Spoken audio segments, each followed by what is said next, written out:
जी बिल्कुल, मैं रुक करूंगा मेहमानों का, मुजाहिद जी का रुक करूंगा, मैं जवाब लूंगा इस पर। लेकिन इस बीच एक बड़ी खबर निकलकर सामने आ रही है, वो अपने दर्शकों तक हम पहुंचा दें कि जहां बलूचिस्तान को लेकर मौलाना फजलुर रहमान का बयान सामने आया। कहा कि कोई अचंभा नहीं होगा कि पाकिस्तान के जल्द 4 टुकड़े हो जाएं। बढ़ते आतंकवाद के चलते पाकिस्तान 4 हिस्सों में बढ़ सकता है। बलूचिस्तान के 6 से 7 जिले पूरी तरह से आतंकियों के कब्जे में है। पाकिस्तान सरकार और सेना का कुछ इलाकों में नियंत्रण नहीं है। पाकिस्तान अब टूटने के कगार पर है। ये बड़ा बयान निकलकर सामने आया है। और इसी के साथ मैं जो मेहमान है उनका रुख करना चाहूंगा हमारे साथ, जिस तरीके से पाकिस्तानी पत्रकार जो है वो भी जुड़े हुए हैं। सर, मैं आपसे यहाँ पर ये जानना चाहूंगा कि जिस तरीके की स्थितियां बलूचिस्तान पाकिस्तान में देखने को मिली है मुजाहिद जी, अब ऐसे में क्या जो पाकिस्तानी मीडिया है उसको इस स्वतंत्रता मिली है कि वो बलूचिस्तान में जो स्थितियां हो रही हैं उसको रिपोर्ट कर पाए, सही तरीके से स्वतंत्र तरीके से दिखा पाए? क्योंकि एक चीज में ऐड ऑन मैं ये और करना चाहूंगा मुजाहिद जी कि जिस तरीके से बलूचिस्तान में लगातार हमले हुए हैं, इस बात को चीन ने भी माना। जिस तरीके से चीनी नागरिकों पर, उनके काफिले पर हमला कर दिया गया था, 7 चीनी नागरिकों की मौत हो गई थी, ये बात चीन ने भी कही।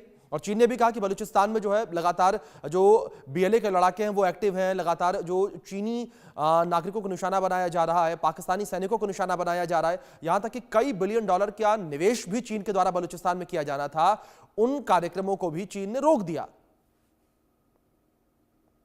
बिल्कुल, ये कोई पहली दफा नहीं था कि चीनी बाशिंदों पे, चीनी नागरिकों पे हमला हुआ। इससे पहले भी ये हमले जारी रहे हैं। मैंने जी कहा कि पाकिस्तान जो है पिछले 22-23 साल से टेररिज्म को फेस कर रहा है, गुरीला अटैक्स को फेस कर रहा है।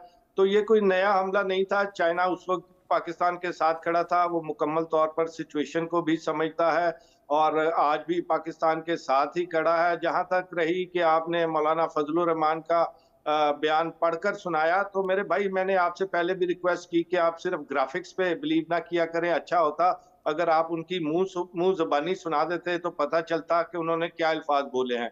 उन्होंने जो भी अल्फाज बोले आपने उसे अपनी मर्जी से ट्रांसलेट किया हो, तो इस पे मैं कुछ कह नहीं सकता। जी दूसरी बात, मैं ये सोचता था कि पढ़े लिखे लोग जाहिल नहीं होते, लेकिन पढ़े लिखे लोग भी जाहिल होते हैं। आज मुझे इसका अच्छा खासा तजर्बा हो गया, क्योंकि जो ये माने कि कमजोर मुल्क ही प्रॉक्सी वॉर करते हैं, ये जहालत के अलावा कुछ नहीं है। सीआईए दुनिया भर में प्रॉक्सी वॉर करती है, जो है मोसाद दुनिया भर में प्रॉक्सी वॉर करती है।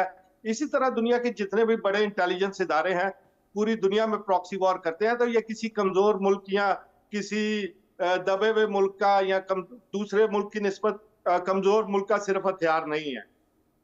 ठीक है।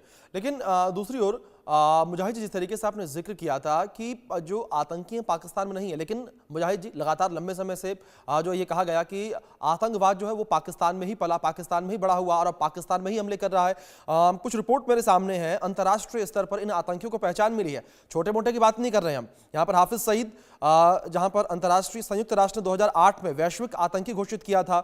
मसूद अजहर संयुक्त राष्ट्र ने 2019 में वैश्विक आतंकी घोषित किया। दाऊद इब्राहिम संयुक्त राष्ट्र ने वैश्विक आतंकी घोषित किया। जाकिर उर रहमान लखवी को भी जो है अंतर्राष्ट्रीय आतंकी घोषित किया गया। सैयद सलाउद्दीन, ये भारत ने आतंकी घोषित नहीं किए, जिस तरीके से आपने भारत पर आरोप लगाए थे। मैं आऊंगा आपके पास, इस बीच निपुण जी कुछ कहने का प्रयास कर रहे थे।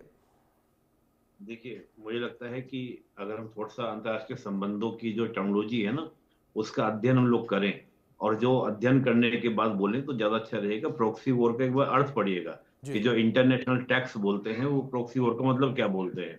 चलिए, तो मैं जब मुझे उम्मीद नहीं कर सकता कि उस तरह की चीजें आप पढ़ते नहीं होंगे, लेकिन जो आप अभी जो अभिषेक जी ने कहा आपको, आप एक टेररिस्ट का नाम बताइए जो भारत की ओर से आप नाम लेंगे कि आपके ये टेररिस्ट है, जैसे उन्होंने नाम गिना दिए, चाहे हाफिज सईद का नाम हो, मसूद अजहर का हो।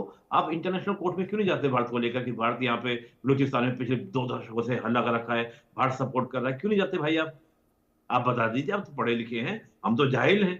सारी पढ़ाई लिखाई तो पाकिस्तान में हो रही है। बताइए बताइए मुझे मुहाजिर साहब, आप बताएंगे, आप बहुत आपका अच्छे से आपका बताएंगे दिल कि दुखा आप है, बहुत पढ़े उसके लिए लिखे मैं इंसान हैं। माजरत बताइए। चाहता हूँ। आप, आपका दिल दुखा है, उसके लिए मैं पहले माजरत चाहता हूँ। लेकिन ये प्रॉक्सी वॉर जो है वो दिल्ली दुनिया दुखा, की तमाम इंटेलिजेंस दिल्ली को एजेंसीज हमारा दिल क्यों दुखेगा? दुनिया की तमाम इंटेलिजेंस हमारा दिल एजेंसीज क्यों का दुखेगा? खेल है। दूसरी बात जो आपने कही, देखे उसामा बिन लादेन पाकिस्तानी नहीं था।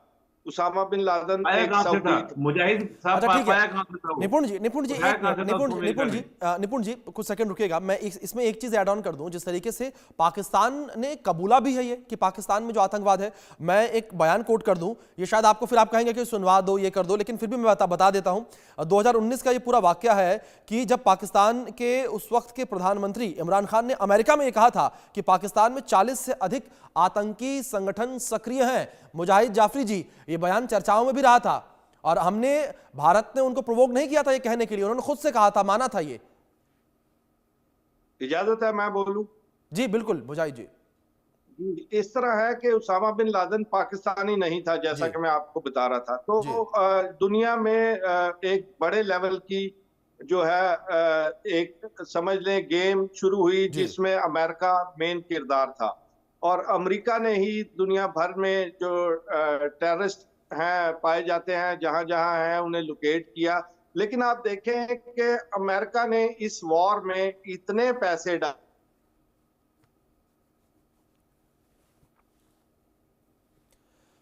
चलिए बिल्कुल जाहिर तौर पर मुजाहिद जी, जिस तरीके से आपने जिक्र किया और जिस तरीके से मुजाहिद जी भी सवालों से बचते नजर आ रहे हैं, जिस तरीके से हमने पाकिस्तानी आतंकी का जिक्र किया कि पाकिस्तान ने इस बात को माना है कि पाकिस्तान में आतंकी हैं। पाकिस्तान के खुद प्रधानमंत्री ने माना कि 40 से अधिक आतंकी संगठन ऐसे हैं जो पाकिस्तान में इस वक्त सक्रिय हैं।